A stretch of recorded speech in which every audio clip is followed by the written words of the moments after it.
Good morning सर्वांना. तर सकाळी उठल्या मस्त किचन असं स्वच्छ आवरलेलं असेल ना तर फ्रेश वाटतं.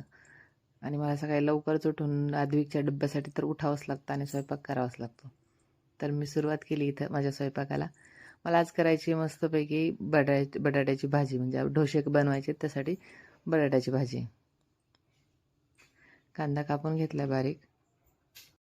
कांदा छान परतून घ्यायचा आहे मस्तपैकी. त्यानंतर आपलं बटाट्याची जी भाजी आहे, हे पहा, हे पीठ आपलं इतकं छान फर्मंट झालं आहे, म्हणजे फुगलं आहे विदाऊट त्यामध्ये खाता सोडा वगैरे काहीच घातलेलं नाही आहे. बटाटे लगेच परतून घ्यायचेत. मी अशीच बनवते, बटाटे आणि हिरवी मिरची वगैरे त्यामध्ये घालून लगेच तिला अशी थोडीशी 2-5 मिनटं परतून घेतली की छान होती. कमी गॅसवर 5 मिनटं परतून घ्यायची, टेस्ट पण छान लागते. आणि मी आद्विकला द्यायचं तर थोडीशी साखर घालते, अगदी थोडीशी. आत्ता आपल्याला करायचे डोसे. तर डोसे करताना लक्ष ठेवायचं, ह्यामध्ये थोडंसं पाणी ॲड करायचं आहे. आपण जे पीठ भिजवून ठेवलं होतं त्यामध्ये थोडंसं पाणी घालून साईडला काढून घ्यायचं.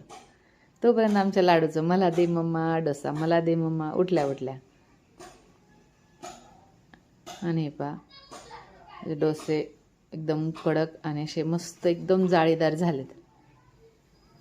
मी पण विचार नव्हता केला एवढे छान होतील, कारण खूप घाईघाईमध्ये पीठ पण हे केलं होतं. लगेच मग मी आदूला वाटं लावलं, शाळेत पाठवलं की लगेच डुग्गूला पण खायला दिलं. आणि डुग्गूला असं काही हाताने वगैरे आवडत नाही, त्याच्या स्वतःच्या पण हे काय त्याला खाता येत नाही, गरम आहे. आणि आत्ता आम्हाला नवीन लागलं आहे झाडं पाणी घालायचं. पाणी घालता घालता तसं आपल्या धन्नूला पण आंघोळ घातली. कधीतरी घालावं लागते घरच्या घरी, कारण आम्हाला जायचं होतं बाहेर. आम्ही निघालो बाहेर जायला. आणि मी बाहेर तरी कुठे जाणार, बाजारात जायचं होतं फक्त. बाजारातून बाजार घेतला आणि मी एकाच जागी सगळा बाजार करते, असं सारखं बाजारात फिरायला मला अजिबात आवडत नाही. आणि आता आम्हाला निघायचं आहे रिटर्न. बाजार काही जास्त नाही, 4-5 किलोमीटरचे आम्हाला, जास्त लांब पण नाही आहे. आणि घरी आल्याच्या नंतर ही पिल्लू, तू कुठं गेली होती मम्मा, तू कुठे गेली होती मम्मा, म्हणजे असंच लाड घालत घालत त्याला असं मम्माच्या जवळ बसायला आवडतं.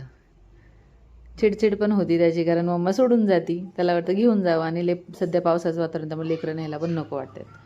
तर मला जायचं होतं उद्या लग्नाला, त्यामुळे मी माझ्या केसांना स्ट्रेटनिंग करत होते. स्ट्रेटनिंग म्हणजे परमनंट नाही, पण अशीच.